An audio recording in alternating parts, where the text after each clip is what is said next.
In the wide, sun-kissed city of Dallas, Texas, the heartbeat of life moved with a unique rhythm.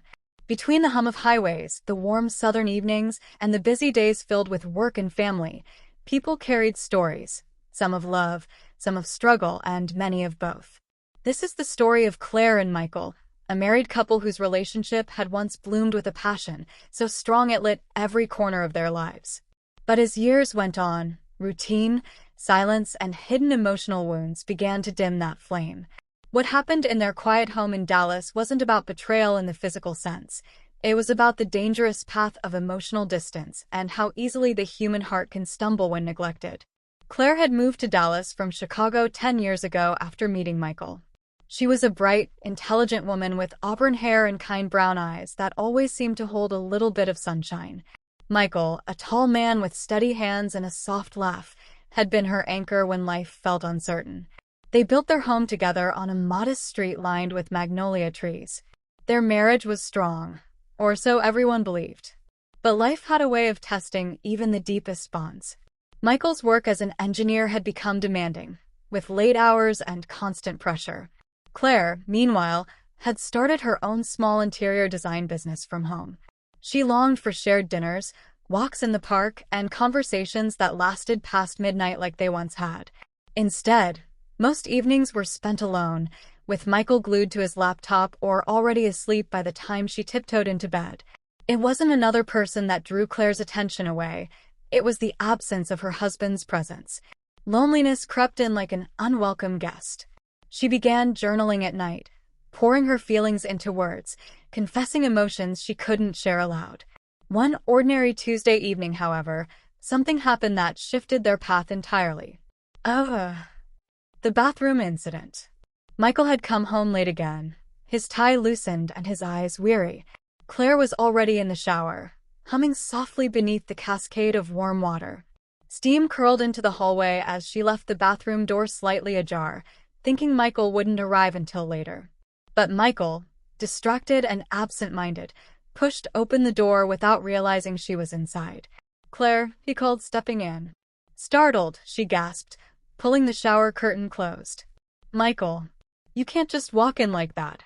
He froze, his face flushing. "I'm sorry, I didn't know you were here. I just needed to wash up quickly before." She cut him off, her voice sharper than she intended. "That's the problem, Michael. You never notice. Not when I'm here, not when I'm hurting, not when I'm waiting for you night after night." The silence that followed was heavier than the steam filling the bathroom. For the first time in months, Michael saw not just his wife, but the depth of her loneliness. He backed out, apologizing quietly, but her words stayed with him like an echo he couldn't escape. That awkward, unintended moment in the bathroom was more than a mistake. It was the spark that ignited their long-avoided conversation. Emotional infidelity. Later that night, after drying her hair and wrapping herself in a blanket, Claire sat in the living room. Michael joined her, his laptop left untouched for once. "You're right," he admitted, his voice low. "I haven't been seeing you." "Not really. Work has swallowed me whole, and I've let it. But that's no excuse." Claire's eyes welled with tears. "Do you know how many times I've almost reached for someone else just for a kind word? For someone to ask me how my day was? I haven't done it, Michael, but in my heart, I've thought about it. And that terrifies me." Her confession wasn't about another man.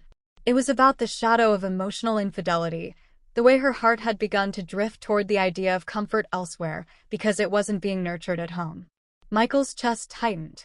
The thought of losing her, not to someone else, but to the emptiness between them, was unbearable. He took her hands. "Don't give your heart away, Claire. Give me a chance to hold it again. I don't want to lose you. I'll fight for us." And for the first time in years, Claire believed him. Rebuilding love. Change didn't happen overnight.